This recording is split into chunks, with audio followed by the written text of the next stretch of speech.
Welcome to the Brian Craig Show podcast. I'm Brian, always joined by my wife and co-host Kathy. The Brian Craig Show podcast is brought to you by Tom Laporta at Leaport Roofing, who will never sell you a roof you do not need. All right, so much to cover, a lot to get into. Right before the podcast, I don't know why this popped up online. I guess you know how you're watching something online, you're done watching it, and then something else starts playing that they're recommending to you. This interview came up that Piers Morgan did with Glenn Beck. And I don't know if it was recent or if it was 2 years ago. I don't know. But I was listening to it as we were setting up the podcast. And all Glenn Beck did was reference all these times that he's had these personal one-on-one conversations with Donald Trump. And each and every one of them was filled with some pearls of wisdom that either he gave President Trump or President Trump gave to. It sounded a little ridiculous, didn't it, Kathy? It was probably one conversation. Yeah, it was so bizarre.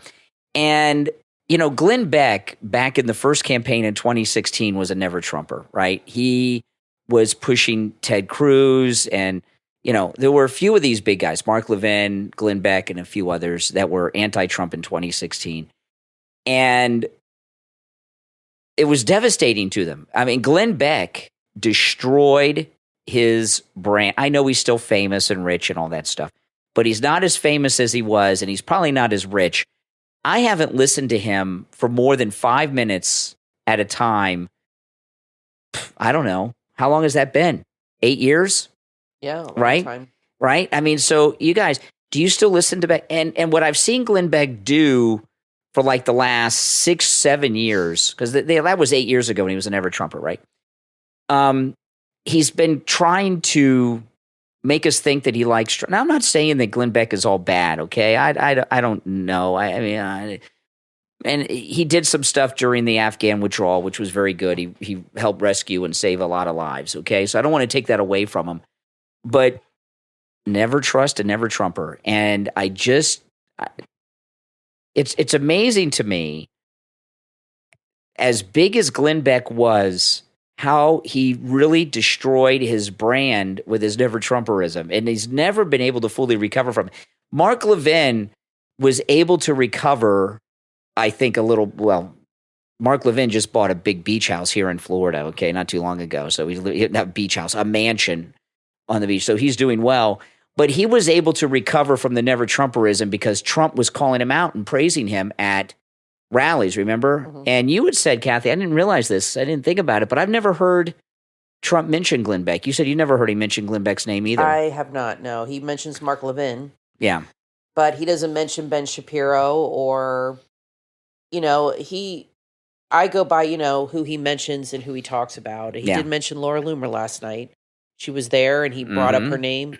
And said she was great, but I've never heard him mention Ben Shapiro or even Candace Owens I don't know if he's ever mentioned her. Yeah, a long time ago. Yeah. Not lately, though. Well, I think a lot of these people are, maybe he feels they're just really not helping him. They're no use to him. I mean, are Candace Owens and Glenn Beck really helping Trump in any way? No. I think we're probably doing more. Not that Trump needs our help. But you know what I mean? They talk about themselves more than anything. Mm-hmm. Yeah, they do. So this thing with Glenn Beck was just bizarre. Okay, so I want to get back to the main topic here.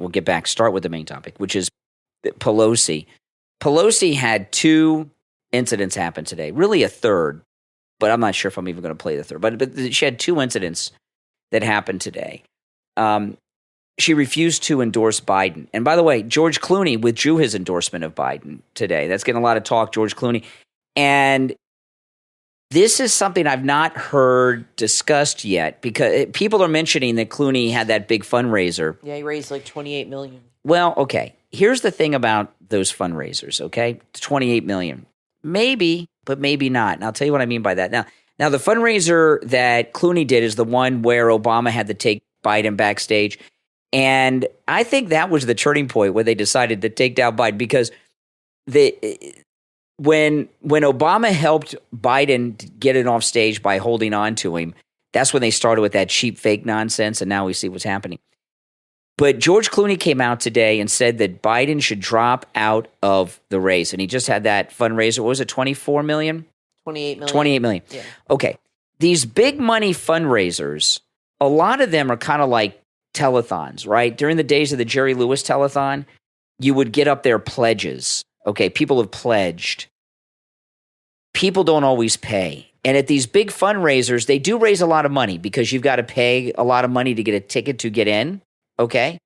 And you get the closer you are to George Clooney and Biden, the more expensive the tickets. Mm-hmm. But people also, once they get there, even though they bought these expensive tickets, continue to donate money when they get there. And a lot of the donations are pledges. And because you're talking about millions of dollars. So people agree, okay, we're going to donate however much it is, and they're going to do it over or so many installments. If they give them the money, like I'm assuming if George Clooney has a dinner at his house, then I'm not sure how they give him the money, or do they have like a trust account or do something. They might say, I want that money back. They might have given him $1 million, and I don't know if they give it hasn't back. been that long, and they might be like, I want my money back. But now that George Clooney, not that I care what George Clooney thinks, I don't, but liberals do. Yeah. And now that George Clooney has disregarded Biden, you're going to see a lot of celebrities doing it now because he's like a top A-list guy. He's kind of like I would say he's like a Paul Newman type. He's been acting a long time. Somebody tweeted, will the rest of the cast of Facts of Life throw their 2 cents in, which was pretty funny. But that's where he started on the Facts of Life. I forgot he was on Facts of Life. Yeah, but he's considered, a very, very A-list actor, even though I don't even know what he does anymore. But he's very well respected, I guess, in Hollywood with actors. So now you're going to see Hollywood getting on that train now that he has led the way. But Biden is never going to resign. We have been telling you guys this. They are stuck with this guy. His wife is in charge. She will not let him. And somebody had tweeted on it today, why can't we elect Biden? They elected FDR on his deathbed. And you and I talked about that, and you said, well, they didn't know he was on his deathbed. Well, the people didn't know. The country didn't know. It was hidden. This is the problem. After that debate, the cat got out of the bag. George Clooney and them know Biden's not with it. The press has known. They've known for at least 6 months. And the debate made it come out in the open. Now they got to do it. This thing with FDR, the American people did not even know he was in a wheelchair. That was all secret. Exactly. And even Kennedy had a lot of medical problems they kept hidden too. Nobody knew. A lot of medical problems. They told everybody this PT 109 story, but it's not true. Yeah, you read a book on it. You said he was very sick. And Kennedy, you can see this. I've only seen it twice. Okay, I've only seen it twice. Kennedy was much sicker than anybody had any idea. He was a young guy. And I've seen this in 2 different clips when they do this Camelot stuff. And you only catch it quick, and you have to be looking for it. They actually had poles for him to hold on to on each side of his body to walk into the White House. And they hid. He could hardly walk. They hid that from us. That's why he was such a philanderer, because he knew he was so unhealthy he was going to die. Yeah, like Errol Flynn. And FDR, when Clinton was president, they put a statue up of FDR in Washington, D.C. He's in a wheelchair, and it was very controversial. A lot of Democrats didn't want him in the wheelchair because the people didn't know he was in a wheelchair really until after the war, after he was dead. Now, this thing with Clooney and the fundraiser, I wouldn't be so sure they raised $28 million. I think they raised millions, no doubt. But I think a lot of that $28 million were in pledges that aren't coming through. Right. So that money's not going to be coming anymore.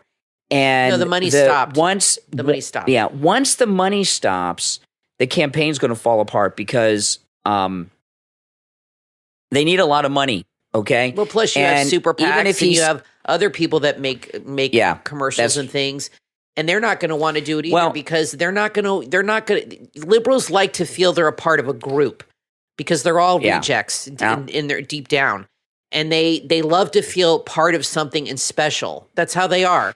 And if everybody is getting off the bus here, or whatever you want to call it, figuratively, and leaving the Biden train, they're all going to want to do that. They don't want to be on the Titanic with this guy. And the money that the Biden campaign has on hand, they're burning through it, and they're not adding to it. And they got the convention coming up in a month. Ours is next week. Theirs is next month. That'll be a mess. That'll be a total mess. And then after that, they've got to run a 50-state campaign. And there's a lot of states that they don't normally have to spend time or money in, that they do. Georgia, California, New York, Michigan, Minnesota. There's some states they usually don't spend much time, or if any time in, or money. Now they do. So with this fund, they just don't have the money. This is going to be a broke campaign. So let me play this clip of Pelosi. She had 2 incidents today, but this first one, this was on MSNBC today. Does he have your support to be the head of the Democratic ticket? As long as it's up to the president to decide if he is going to run. We're all encouraging him to make that decision because time is running short. Okay, so she's another one who can't put a sentence together. Yeah, I know, she sounds drunk, but right there, she did not endorse him. She refused to endorse him. And you got to remember, Nancy Pelosi. I told you they don't want to go down. They're not going to be like the quartet on the Titanic going down with the ship. They're not going to do that. They're going to be looking for the lifeboats. Nancy Pelosi, she is part of the fundraising wing of the Democrats. That's how she became speaker, is because she was at the top of the fundraisers among congressional Democrats. That's how she became speaker, and that's why she held on to it for so long. She could still be speaker if she wanted to. So Nancy Pelosi refusing to endorse Biden on the same day that George Clooney said he should drop out, because these are George Clooney and Nancy Pelosi are 2 of the top people dealing with the top big money Democrat donors, right? So without those 2, all the big money donors are done. Here's what I think. Totally cut off. Yeah, and here's what's going to happen, what you're going to start hearing very soon. Biden is not going to leave. And there's going to come a time very quickly where they're going to have to accept that. They will not invoke the 25th. They're just not going to do it. It would be a huge mess for them. So they're going to resign themselves to the fact that Donald Trump is going to win. But here's what you're going to start hearing. I'm making a prediction. They're going to use this to advocate for illegals to vote, because they're going to say, we have to give them the right to vote to save the democracy. That's what they're going to start saying. You're going to start hearing that. That's what they're going to start trying to sell you on, is they have to be allowed to vote because we need the votes to save us from Donald Trump. That is what you're going to start hearing from the left. I totally disagree 100% on that, because I've been talking about this all week on the show. This is what I think's happened, okay? Last week, an internal Democrat poll was leaked out by the Democrats to undermine Biden. And it was a nationwide electoral college vote that showed Trump getting over 300 electoral college votes. You only need 270, so it's like a slam dunk, almost the whole country. And I think that the Democrats have accepted the fact that Trump's going to win. They've already conceded the presidency. And their internal polls show that not only are they going to get creamed in the congressional races, remember the entire House of Representatives is up and a third of the Senate is up. I don't know how many of that third of the Senate are Democrats or Republicans. I need to look that up. I'd forgotten. But I think they're afraid that not only are they going to get creamed in the congressional races, that a lot of longtime Democrats that have been in office for 20, 30 years are going to lose their seats. So because of Biden. So I think what they're really doing now, they've given up on the presidency. Trump's going to win. They're trying to save their congressional seats, and that's and some of them have told themselves that, well, we have a chance. Maybe they have some polls that tell them this. If we distance ourselves from Biden, we have a chance of maintaining our seat. And if you look at the Democrats that have been vocal in support of Biden, they're in places where they have what they feel are secure seats, like AOC. Okay, AOC's been out there. Where I'm with Biden. He's the nominee. He's going to win. She feels like she's in a 100% safe seat. But a lot of these people have polls showing them that they're not in safe seats. So I think they have conceded the presidency. And another thing was CNN. CNN, a lot of people have been saying the media are backtracking on Biden. That is not the case. CNN is 100%, 24 hours a day. It has been 13 days now since the debate. The debate was 2 weeks tomorrow. 13 days, 24 hours a day. CNN has been undermining Biden. They've been bringing on Parkinson's experts. They've been doing all kinds of things. MSNBC has never been calling for Biden to it's always been CNN. CNN and the New York Times, okay? So, no, I have not seen the media at all start to backtrack. Now, this next clip... They might when it gets closer to I the don't election. know. Things they've done...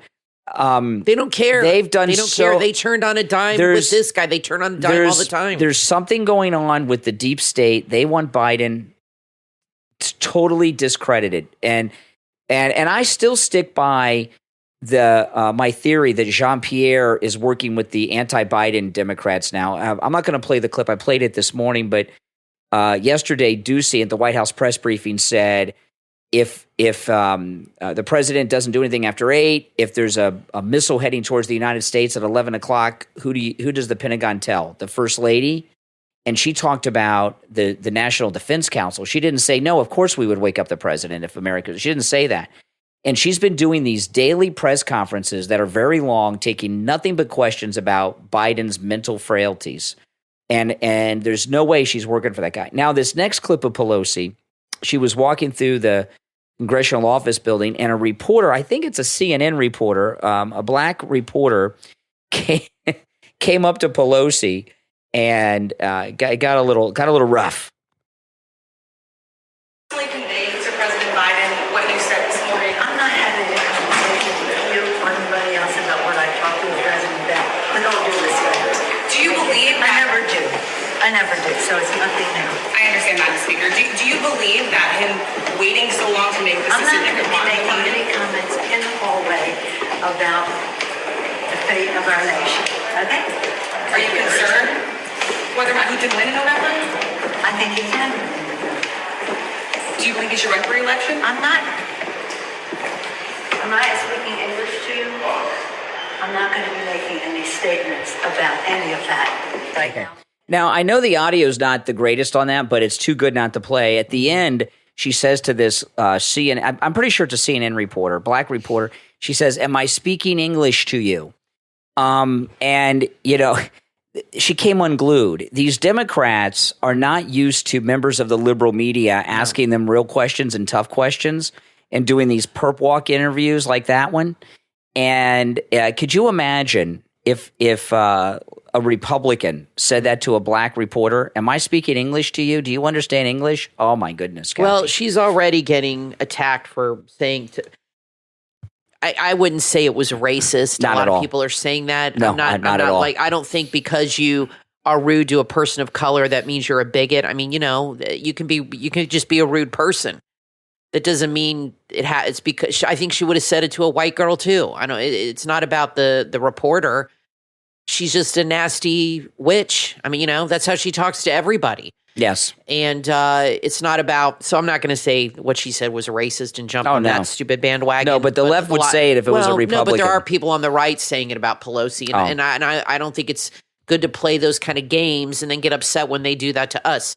Because I don't think it was racial. Maybe it was. I don't know. I mean, I'm sure she thinks about black people the way all Democrats do. Yeah. So maybe I'm wrong, but I think she talks that way to everybody. Yeah, she's a witch. She's not a nice person. She's another one who needs to retire. I mean, you got all these people defending well, she's not really defending him, but there's a whole slew of people. The founding fathers, most people didn't live past 50. And, of course, a lot of them lived into pretty old age. But, I don't think they thought people would stay in politics until they died. You know what I mean? And these people are not, it's not even about age. They've just been there too long. Mm-hmm. They get so comfortable in that. I mean, she has been there for like 50 years. That they just should have wished they put term limits on these things because it's just absolutely ridiculous that somebody can just be in the same position for that long. And I know they say the people vote and all this, whatever. And Nadler, all these guys should be retired by now. It's ridiculous. I want to talk about Mike Lindell and MyPillow. I found something out about the MyPillow towels today. Okay. Now, we have the MyPillow towels. And we have some towels that aren't MyPillow that are left over. Those are just rags. We use them as rags around the house. Like if I'm checking the oil on the car, I'll grab one of those old towels that aren't MyPillow towels out of the garage and check the oil. But Kathy and I use the MyPillow towels to dry off with, and they're just the most incredible towels you've ever used. Mike Lindell says in his commercials, towels that actually work, what a concept. And that's not just a line in a commercial. It's true. You've never experienced towels like this before. And we've had our MyPillow towels for a long, long time, since they first came out. And they're as good as the day they arrived in the mail, because everything Mike Lindell makes is of high quality. But listen to this, okay? Now, I've been telling you guys that the MyPillow 6-piece towel set, which they have some new colors in, are just $25 with our promo code Kane at checkout, Kane. I didn't realize what a great deal this was. The regular price is $59.98. $59.98, and now they're just $25 with our promo code Kane. Is that a great deal or what? Kane at checkout at mypillow.com. And get this, not only are they more than 50% off, that's amazing, you are getting a money-back guarantee. Think about that, money-back guarantee. And the MyPillow towels come with a 10-year warranty. I've never heard of a warranty on a towel before. Have you, Kat? No. I've never. I wouldn't even think of that. Yeah, who would even think of that? A 10-year warranty on a towel? That's amazing. I know. So you're getting they're just under $60 regular price, right? So you're getting them for $25, a money back guarantee, and a 10-year warranty. That is amazing. Now, on all orders site-wide over $75, it's free shipping. So if you buy 3 sets at the $25 thing, you get the free shipping too with our promo code Kane at checkout, Kane at mypillow.com. All right, we're going to take a quick break. I'm Brian, always joined by my wife and co-host Kathy. When we get back, there's a lot more to cover. Don't go anywhere. From author Damian J. Peet comes an epic saga of courage and resilience in the book Legacy of Rebellion. In a universe where the line between oppressors and the oppressed is blurred, Legacy of Rebellion stands as a beacon of hope and defiance. It brings to life an age-old struggle with intricate detail and relentless passion. You'll experience the pivotal first contact that changes everything for humanity and witness the dramatic rise of the created, a new breed of warriors who are ready to ignite the seeds of rebellion. Will the seeds of rebellion win, or will they be crushed under new chains? Find out when you read Legacy of Rebellion from author Damian J. Peet. Available in Kindle, paperback, and Kindle Unlimited on Amazon, Barnes & Noble, Kobo, Google Play, and other online booksellers. Order your copy right now. Life's too short to spend it alone. Calling all seniors who are young at heart. SeniorMatch.com is the place to be if you're looking for friendship, romance, or companionship. The easy-to-use platform is designed exclusively for seniors looking to connect and build meaningful relationships. Don't wait any longer. Sign up for free at SeniorMatch.com today. That's SeniorMatch.com. Discover the charm of Fabrica Craft, a charming Etsy store based out of Boston that specializes in stylish outdoor furnishings and accessories. Check out their beautiful patio cushions, table runners, curtains, and more. Fabrica Craft also have a chic sunbrella tote bag, as well as other unique handbags that are expertly tooled with tweak wood and leather. Very chic and perfect for the pool or the beach. Some of the most popular items include the custom sunbrella cushion cover. They're durable, weather-resistant outdoor cushions that are perfect for your patio. They're made from premium sunbrella fabric and are sure to keep your cushions fresh and pristine for years to come. Fabrica Craft also carry jewelry bags, curtains, and a variety of other beautiful and modern handcrafted items. Be sure to check out their on-sale section for great deals. Fabrica Craft ships throughout the United States and the rest of the world. Start shopping right now at fabricacraft.etsy.com. That's FABRICACRAFT. fabricacraft.etsy.com.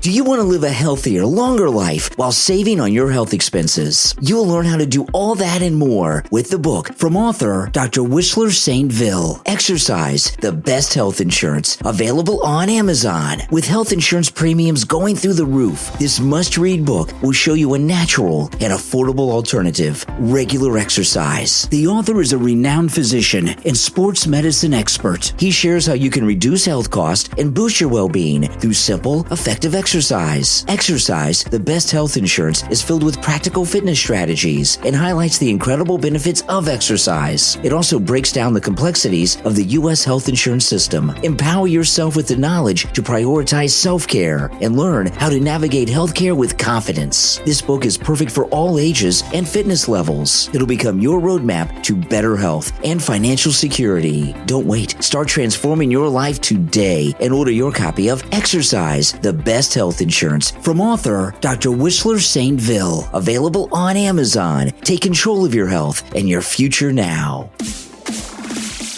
You are listening to the Brian Craig Show podcast, broadcasting from sunny South Florida. Brian is joined by his wife and co-host, Kathy. Follow Brian on social media at briancraigshow.com. And now, Brian and Kathy. Welcome back, everyone. I'm Brian, always joined by my wife and co-host, Kathy. For some reason, Ben Shapiro testified in front of Congress today. And, you know, this thing about people like him testifying in front of Congress, I don't know why or how this happens. Sometimes you see celebrities there. Maybe he paid to do it. You could, probably. I mean, I'm serious. Free publicity. I mean, he's all over Twitter. Probably what happens. I'm not joking. Probably what happens is you make a donation to a congressman and then they put you on the witness list. Yeah, I'm serious. That's probably how it happens. Well, I guess I won't be testifying in front of Congress because I'm not donating or buying a spot. But anyway, after his testimony, he got confronted by this crazy lady who supports the Palestinians that invaded Israel and raped and kidnapped and murdered Israeli women. But I want to play them. We'll talk a little bit about Ben Shapiro's reaction. Do you feel good standing in solidarity with terrorist groups that was murdered? I feel very good standing in solidarity with Palestinian people who have been murdered by Israel, by U.S.-paid tax dollars and bonds, and you have continued to spew hate, rhetoric, poisoning the American society. Citizens, and you stand for it makes you a disgrace. The people of Palestine have been occupied for 75 years. But it's on your hands because you refuse to say that Hamas should surrender. End of story. The American public, for them to also be complicit in what is going on in Palestine. Okay, so Ben Shapiro shouted a couple lines and then walked away. He always walks away from a fight. Ben Shapiro, well, he doesn't walk away when he's debating children at schools. When he's debating adults, he runs away. That guy in England, this is an adult woman. He can't handle debating adults and he walks away. But I want to tell you this. Ben Shapiro, I can't stand the guy, okay? You know, I do agree with him on Israel. I do support Israel. But I don't think he's doing Israel any favors. I don't think he realizes this because he's so full of himself. Ben Shapiro is just disliked by not just leftists. He's disliked by most conservatives. I only know of a couple of people that could stand him, okay? Everyone I know who's conservative, who's MAGA, cannot stand Ben Shapiro. And it's not because of his support of Israel. He's just a detestable person. He talks as fast as an auctioneer. He was a never-Trumper. And his support of Israel, I think open support of Israel is hurting Israel because I think a lot of people turn their dislike of Ben Shapiro into a dislike and disapproval of Israel. I know that sounds nuts, but when you're someone who is presenting yourself as a spokesperson for a movement, you have to be like Pat Robertson and people like that were out there with the Christian Coalition. Liberals may not have liked them, but conservatives did, right? Ben Shapiro is personally disliked by most conservatives in this country, and he's a terrible person to be the representative for Israeli support in this country. I'm sorry. Well, and he probably gets a lot of money from people that think like him, especially Jewish people. And I know he's Jewish, and it's a cause that's passionate to him. I agree with him on it, but he's a bad spokesperson. People are showing clips on Twitter like, oh, he shut her down. No. He didn't shut anybody down. He walked away. Like a coward. Which he says one or two things, and then he leaves. That is not shutting somebody down. And he did handle Eric Swalwell today well, but that's not hard to do. Eric Swalwell's a moron, like all the other Democrats. He's stupid. And he handled him pretty well, and he had to sit there and deal with it. But when people confront him like that, I don't know. I really wouldn't be interested in getting in a screaming match with some stranger. It's not productive. and I wouldn't want to sit there and have somebody say horrible things to my face. So I really don't know how I would handle it. But if you're going to start engaging, if you're going to let yourself get engaged, you need to stick it out, not just say what you want and leave. That's not being a hero. You either walk away or you stand with your feet firmly planted and you see it to the end. Okay? Yeah. You don't just say what you want to say and leave. That's not shutting anybody down. He turned her back on her and walked out of the room. How is that tough at all? I mean, Jerry Seinfeld handles these Palestinian hecklers better than him. Jerry Seinfeld's touring, and everywhere he goes, because he's Jewish, he gets these Palestinian hecklers in his audience, and he's on a stage. He can't walk off the stage, and he handles them very well with humor, and he does it on the spot. Yeah, I mean, this guy, he walks away. He's just a little, Ben Shapiro is very full of himself.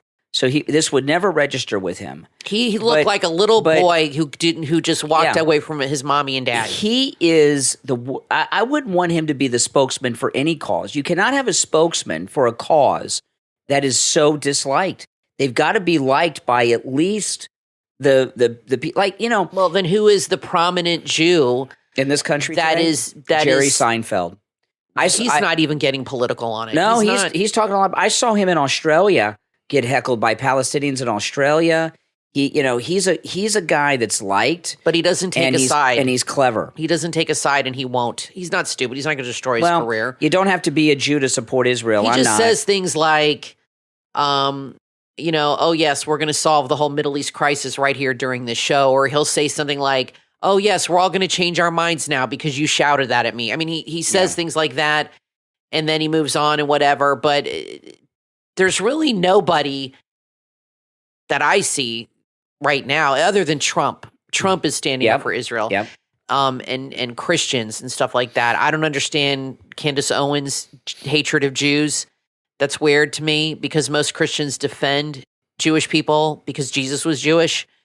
But I don't know. I don't see any really prominent Jews. I think they're afraid. And even in Hollywood, you have a lot of Jewish people in Hollywood that are not even talking about it because the young people, I feel, started getting brainwashed against Israel in school. I think that had a lot to do with Obama. And young people, young millennials and Gen Z are very pro-Palestinian. Mm-hmm. I mean, there's a lot of artists, young artists I follow on YouTube and stuff, not anymore, or TikTok, and they all have fundraisers for Gaza. The girl in Bridgerton, all the actors on there, if you go to their social media, they're all raising money for Gaza. They hate them. They hate the Jews. They're totally on the side of the Palestinians. That's right. They do, and the young people are. So actors are afraid to say anything. Jordan Peterson does a good job. He's not as famous as a lot of people. So President Trump had an incredible rally in Miami last night at his golf resort in Doral. And, it was amazing. Doral, Trump's golf resort in Doral is one of the biggest golf resorts in the country, maybe even in the world. I mean, it is huge, huge. It's bigger than Disney Land and Disney World's Magic Kingdom here in Florida combined. It's massive. The size of it is larger than anyone realizes.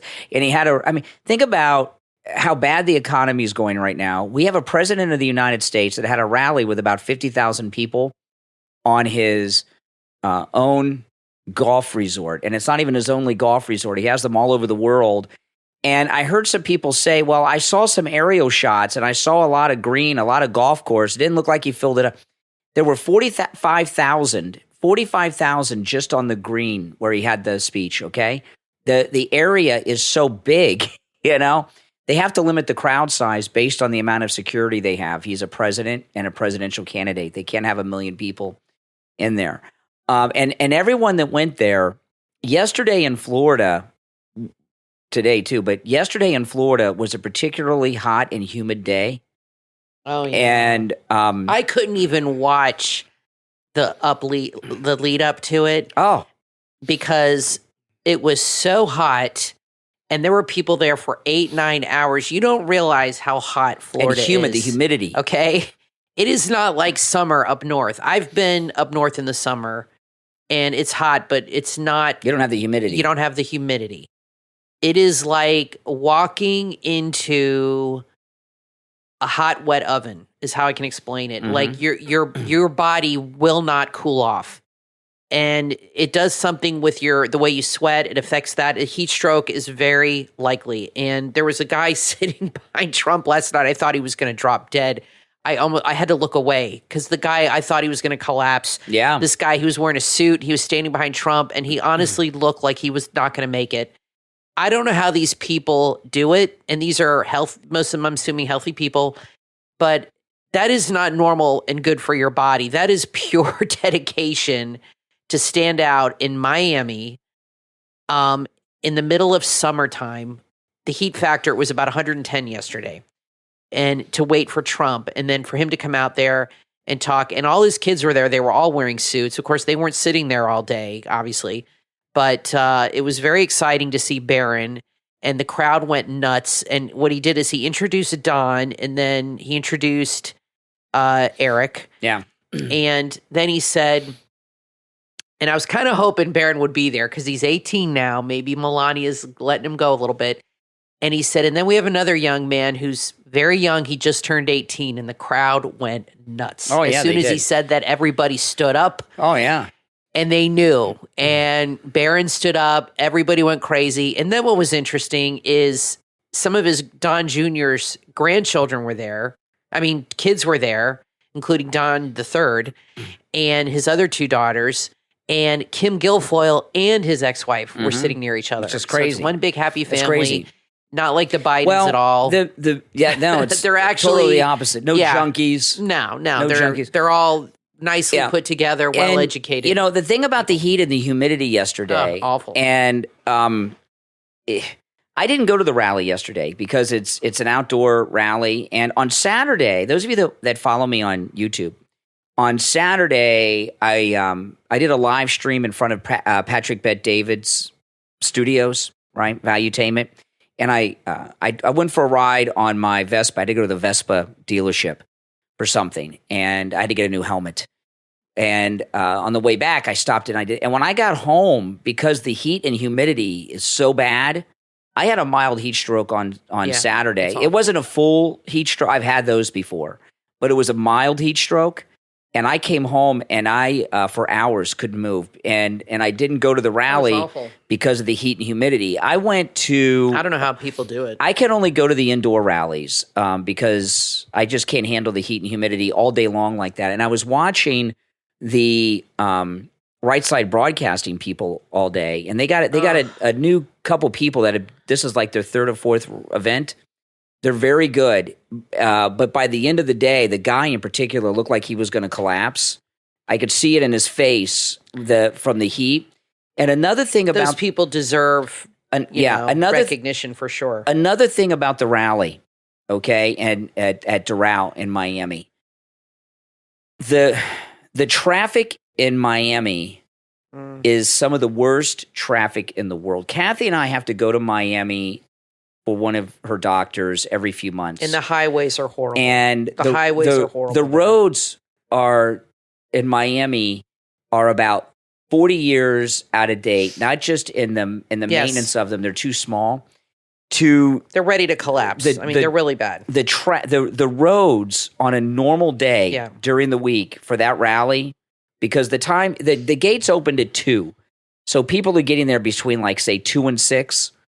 And I've heard from a lot of listeners who got turned away, but the traffic is a bottleneck like I cannot even begin to describe on a normal day. Plus, you got a Trump rally where you've got like 100,000 people going down there that normally don't. There's a lot of security on roads and things like this. The people that went to that Trump rally in Miami, between the heat and the humidity and the traffic, are dedicated like you could. There were thousands there. Could not even describe. And when you're in a big crowd, it's even hotter. Oh yeah, because everybody's sweating and breathing and giving off body heat. So I honestly, and there was not a major breeze that I could see. Honestly, I couldn't even watch it because I was like so worried, that people were going to start collapsing. But everybody was good. It was good, but it was a great rally. I watched the whole speech. and he really touched on a lot of things, and he said a lot of funny things too. And, I just feel like I call this the summer of Trump. I'm calling it because I feel like he's really relaxed and there's a lot of pressure off him. He felt so much pressure and handled it so well for so long. And I think now that the Supreme Court came down with that judgment of the immunity, and now that Biden is having these problems and the heat is off of Trump, I think this is the first time in a long time he's actually been able to relax a little bit.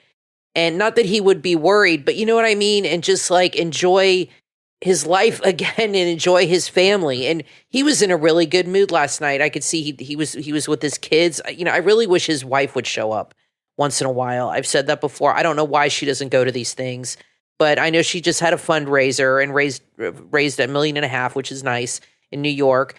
But I think she should go to a rally sometime. I have not seen her with him outside of Mar-a-Lago in a long, long time. But anyway, he was very excited to have his kids there, and he seemed to be in very good spirits. And I can just tell he's a little more relaxed about things. And I hope he really enjoys the summer and is having a good time, because it's we're all getting the popcorn and just enjoying this mess that the Democrats have created. It's a lot of fun. Every day it's something new, and it just gets worse and worse for them. At the rally, they deserve it. At the rally yesterday, DeSantis didn't go, and he was the only high-profile Florida Republican who was not there. Both senators were there. Yeah, Rick Scott was there, and that's right. The lieutenant governor was there. That's right. And DeSantis wasn't. And when Trump introduced the lieutenant governor, whose name I cannot even remember. I can't remember first. Yeah. And I've met her, and I can't remember her name. She's not very well known in Florida. He made a big deal about it. And what Trump really was saying is Ron DeSantis is not here. And just a few minutes ago, it was announced that they made some scheduling changes at the Republican convention so that DeSantis could speak. And I'm very curious because there's a lot of times people speak. A lot of it's during a busy time, and a lot of it's in an empty arena. I'm wondering if they're going to put DeSantis up there when the place is full or empty. And if it's full, is he going to be booed? And yes, I think he will. And I was talking this morning. Would you boo him if you were there? Yeah, I'd boo me him. too. I'd boo exactly. him. I'd boo He's definitely going to get booed. I was talking about this. DeSantis can't be trusted. And Trump made about 3 references last night, 2 or 3, about Marco Rubio maybe being vice president. I don't know. But if he is, that opens up a Senate seat. And if DeSantis ran for it, I wouldn't vote for DeSantis. And I hear from people that say he's been a great governor.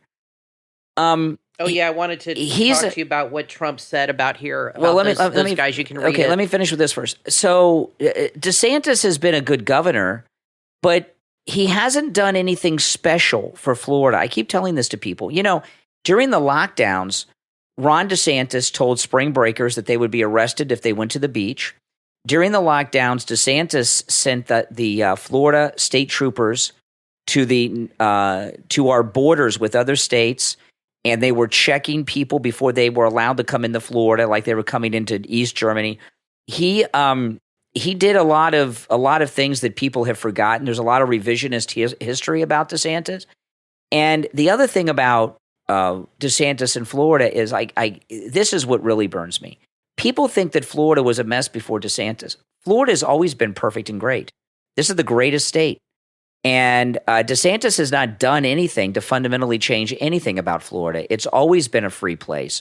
People may not have realized that outside of Florida, we've kind of kept it a secret because we don't appreciate all these people moving down here and making our roads very crowded and everything else, okay?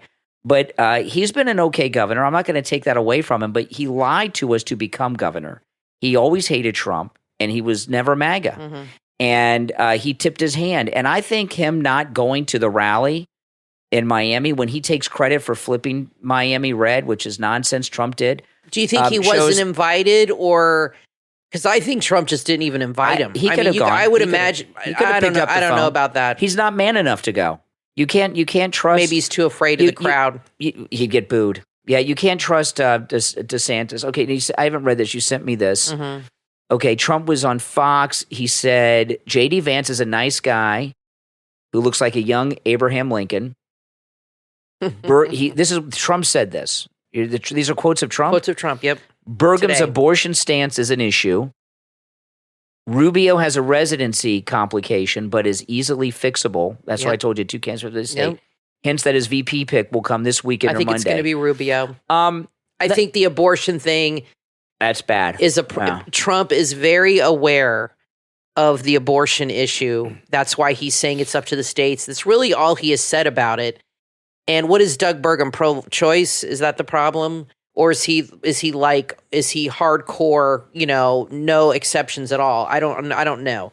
But if Trump says there's a problem there, then I don't think he's going to choose that guy. I think it's going to be Rubio. And he said that the residency issue is easily fixed, which tells me that Trump will just put his residency in New Jersey or New York. But Rubio would be a great pick to me, I think. And I think you're right. He needs somebody who is, been around for a while. He said last night they're great friends. He said things got rocky for a while, but we are friends now, and I respect him, and we get along. And he said that multiple times, that he considers him a good friend. And he was there in the front row. I think that, I know I said it was Burgum, but now I'm starting to think it's going to be Trump said something negative Rubio. About Burgum that's pretty big. And, that's right. I was talking on the show yesterday. I said, it's very strange for Trump to have a rally in Miami. Florida is MAGA. Oh, yeah. And he's got limited time. He does not have to even have rallies in Florida. And this rally in Doral is literally down the street from Marco Rubio's house, too, right? It's like in his neighborhood. Yeah. So what do you think? It was a test?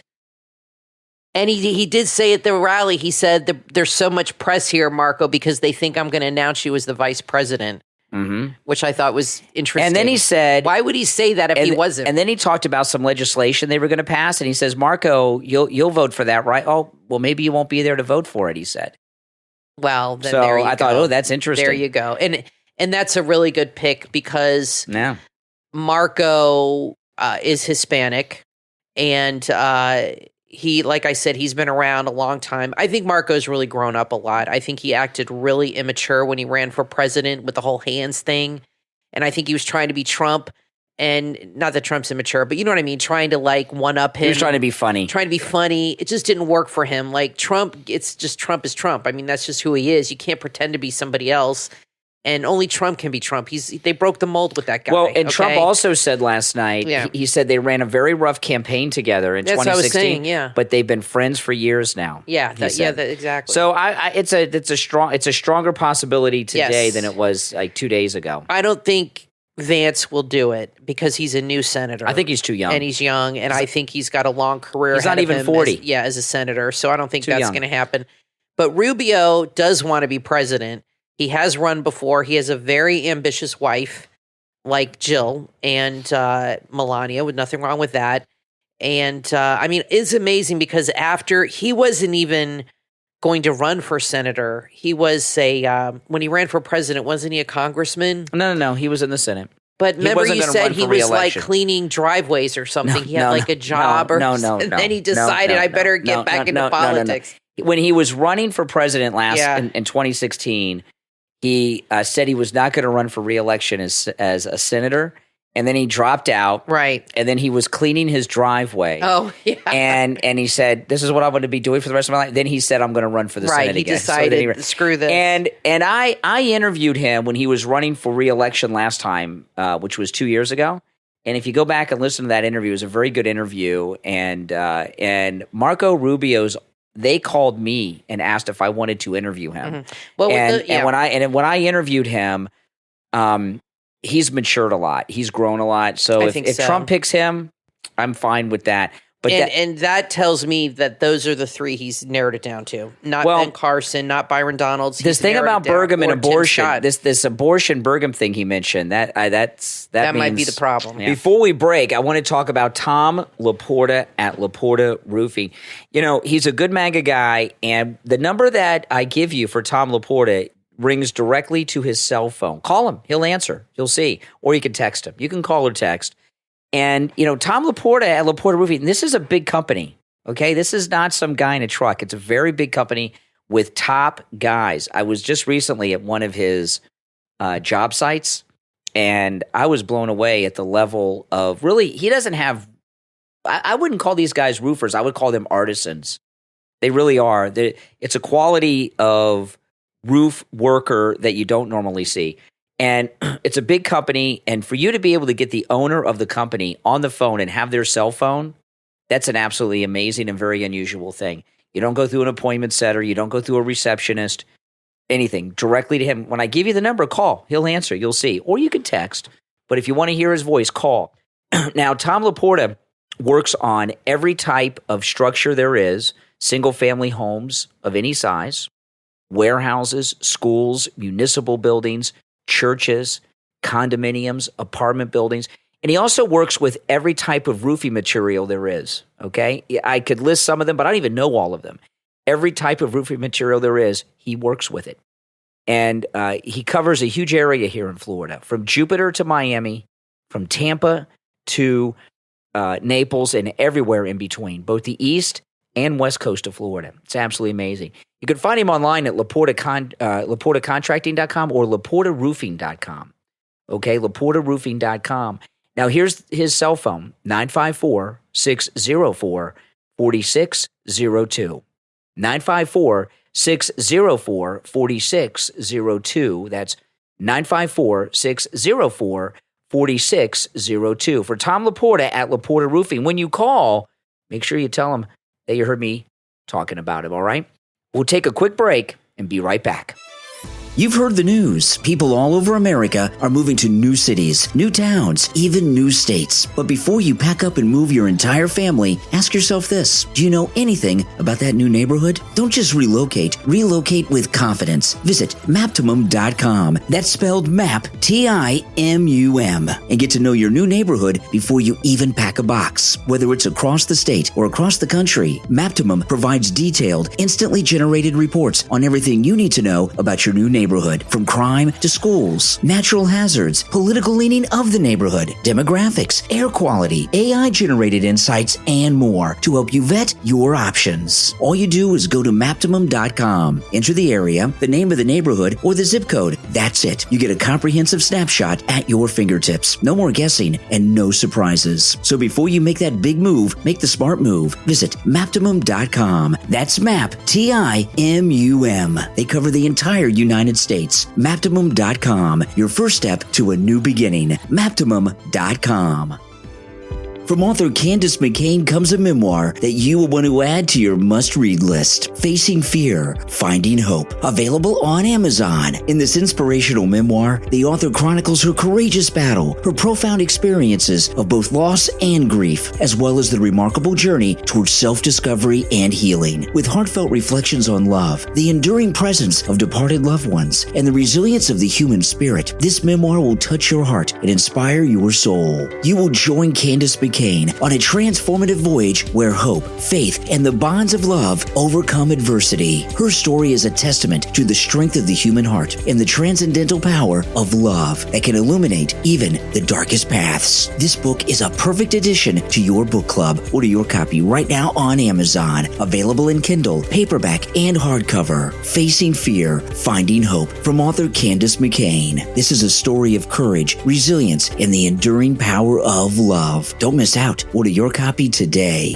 From veteran of the United States Air Force and author Wayne Rankin comes a children's book the entire family will enjoy together. Wayne, the Nerd from Arizona. Author Wayne Rankin's dad was a Chief Master Sergeant in the United States Air Force. He moved around all over the world and shared what it was like for him being that new kid in his book, Wayne, the Nerd from Arizona. Join Wayne on his adventures and see his incredible transformation. He's a good kid, but has always had a hard time making new friends. His dad, an Air Force Master Sergeant, travels a lot, even overseas. Now Wayne is at a new school, and he feels unsure of himself. With pimples on his forehead, crooked teeth, and mended glasses, Wayne faces challenges with his appearance and being a wanderer. But he's not alone. There are others just like him. Join Wayne on his journey from an Air Force base in Phoenix, Arizona, to another one in Germany. Teachers, Wayne the Nerd from Arizona is a perfect addition to your classroom reading collection. It'll help welcome those new kids into your classroom. Wayne the Nerd from Arizona, from author Wayne Rankin, is available on Amazon, BarnesandNoble.com, and the author's website, WayneTheNerdFromArizona.com. Order your copy right now. From author Candace McCain comes a memoir that you will want to add to your must-read list. Facing Fear, Finding Hope. Available on Amazon. In this inspirational memoir, the author chronicles her courageous battle, her profound experiences of both loss and grief, as well as the remarkable journey towards self-discovery and healing. With heartfelt reflections on love, the enduring presence of departed loved ones, and the resilience of the human spirit, this memoir will touch your heart and inspire your soul. You will join Candace McCain on a transformative voyage where hope, faith, and the bonds of love overcome adversity. Her story is a testament to the strength of the human heart and the transcendental power of love that can illuminate even the darkest paths. This book is a perfect addition to your book club. Order your copy right now on Amazon. Available in Kindle, paperback, and hardcover. Facing Fear, Finding Hope from author Candace McCain. This is a story of courage, resilience, and the enduring power of love. Don't miss out. Order your copy today. You are listening to The Brian Craig Show podcast, broadcasting from sunny South Florida. Brian is joined by his wife and co-host, Kathy. Follow Brian on social media at BrianCraigShow.com. And now, Brian and Kathy. Welcome back, everyone. I'm Brian Craig, always joined by my wife and co-host Kathy. So you looked up this abortion position of Burgum that Trump referenced. Yes, it said here 8 years ago, he made a comment on abortion. He said he's evolved since then. It was in 2016, so this is when Trump was first running. And he said, hold on, let me find what he says. His views have changed. They played a clip, and he feels that this is what he said in 2016. When you outlaw the ability to terminate pregnancies and make it illegal, it just makes it unsafe for some of the most vulnerable people in the world. Young women who are scared, who are afraid, who are in a spot, that they don't want to be in. America was an unsafe place for women before Roe v. Wade. So that was 8 years ago. He says he's evolved his thinking. But what does that mean? How? It means he wants to be vice president. Yeah, but I don't necessarily believe that.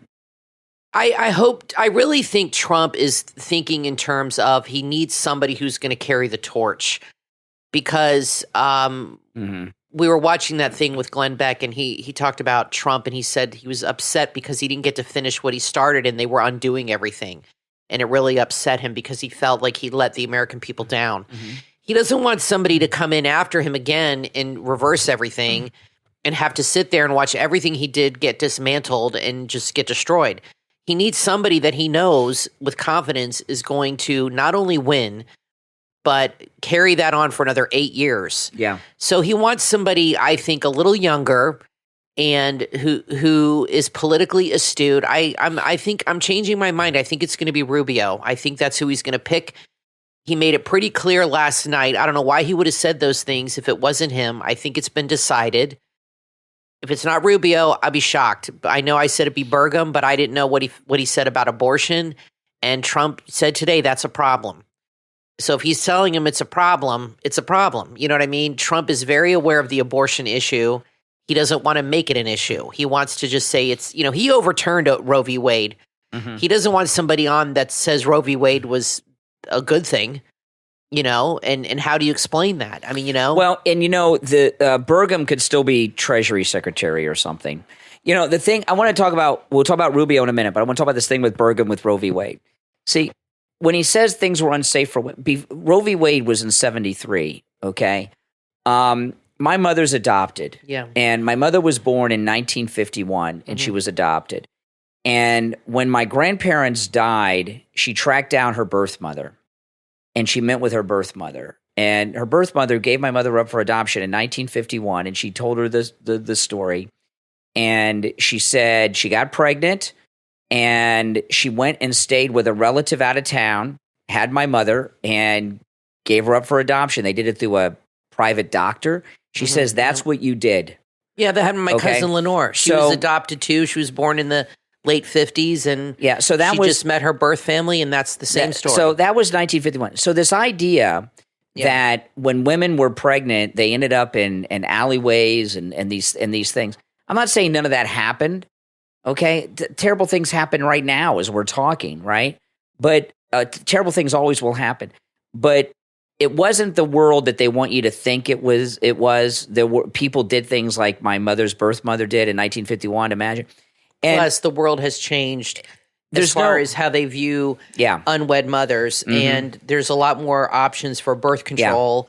And you have the morning after pill. I don't think abortion is something the Democrats can cling to anymore as a hot issue. No, I just don't think these young people, I don't think it's an issue for them. It's these old, leftover hippie lesbians that are 90 years old, 70 years old. They're the ones screaming, about it. The young girls, I don't think they're into it as much. The people that are of childbearing years, half of them are gay. Of the other half, a quarter of them are some other gender. Yep. They're not even having reproductive sex. Probably true. So they don't. Most of them. I'm not kidding. So they don't care.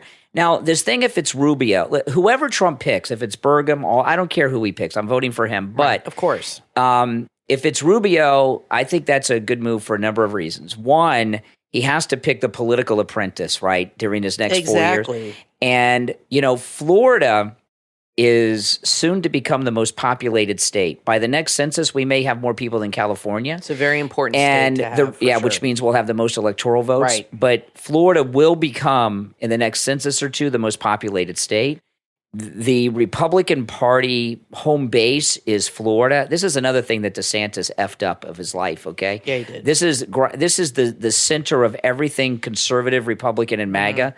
And it's going to be for years. And if he picked Marco Rubio, who was very well liked in Florida, and when I interview, if you guys go back to that interview, it was 2 years ago, but it was here on the podcast. I'm not sure if I played it on the radio or not. But he's a charming guy, which you need to be charming. You can't be like Hillary Clinton, okay? And when he's very well liked. He's very popular, obviously, not just among Hispanics, but non-Hispanics as well. And we need to have a successor and in 2028. And we don't. I thought for a while it was going to be Kristi Noem, and then we found out she kills puppies. Then I also thought it was going to be Ron DeSantis, but he was a complete fraud. So we need to have, and Donald Trump has to choose a successor. J.D. Vance is not even 40 years old. He's too young. I don't think he wants to do it right now. And I don't know enough about him to say he should, if he becomes vice president, he becomes vice president. But I'm talking about 2028, which will be here in the blink of an eye. Rubio's been in politics a long time. He's ready to move on to the next step. He's been a congressman, a senator. He wanted to be president. I think he wants it. He was in the state legislature here in Florida before he was in the Senate. And so he and he was the leader. So he is very well connected in Florida, more so than even the Bushes. And Marco Rubio, if he were to become vice president, the Bushes they have influence in Florida because of Jeb. Jeb Bush was our governor for 8 years. I don't know if they still do. Well, they do, and he's got a lot of play in the local Republican machines, but if Rubio became vice president, the Bushes would lose complete control in Florida. They'd be wiped out, okay? It'd be very important. They still have some juice in Texas, not so much, but Jeb Bush, I know it sounds crazy, Jeb Bush has a lot of pull with the Republican establishment machine in Florida, but if Rubio became vice president, that'd be history. So I would like Rubio. I don't think that establishment machine has really any power. And they have more than you think, Kathy. I don't locally. think they do anymore. I think MAGA has taken over. I mean, Laura Trump's running the RNC. I know, it's amazing. McDaniel's out. I think this last year has been a game changer as far as the Republican politics. And I think MAGA, you don't really hear from when Romney and Paul, these people, nobody cares. Yeah. Nobody cares. The Bushes, nobody cares. So maybe behind the scenes, they can still have some pull, but they have zero influence with the people. And that's what really matters in these races. And nobody is going to align themselves with the Bushes if they want to win. I mean, look at DeSantis. The minute that came out, he shouldn't have run. But the minute it came out, the connections with George Bush and the baseball and this and that, he was done. that was it. You don't think other people notice that? They don't want to be in line with those guys. Now, so I think it's the end of those days for them. It also just came out that on Monday, Biden is going to do an interview with NBC News. And, he's not going to fix this problem. Each one of these things he's done has made it worse. Yes. And what happens, now NBC is not part of this run Biden out of the race. NBC has been pro-Biden compared to CNN through this. So they may do things to make him look better during the interview, but Biden's under a tremendous amount of stress. Parkinson's, okay? The thing with Parkinson's, stress makes Parkinson's symptoms more pronounced, even under medication. Makes any chronic illness worse. So the stress that he is under is going to make him more symptomatic. He's going to have more problems. It just like that interview last week with Stephanopoulos was a disaster. If he does the interview and he looks spectacular, everyone will think it was fake. And so the interview, there's no gain in it. This tells you what a panic they're in. And it's just the way it is. Now, I want to take a moment to thank our Patreon supporters for their support of the program. Thank you so much to all of the Patreon supporters. And if you're a top Patreon supporter, you get a live on-air thank you shout out on all of our podcast episodes. So the names you will hear now are our top Patreon supporters. I want to thank Andrew and Connie, Christine, ETW, Chuck, D, Pamela, Rick, Nick, Wesley, Macho, Mike P, Carlos, Paulette, John, K-Mac, Alice, Richard, Maria in Texas, David, Heather, LeeZep, Shawna, Constance, George, Brandon, Rob, and Trish Wilkerson, and Christy R. These are our top Patreon supporters. Thank you all. And if you would like to become a Patreon supporter, there's a link in the description of this and every episode. I'm Brian Craig, always joined by my wife and co-host Kathy. We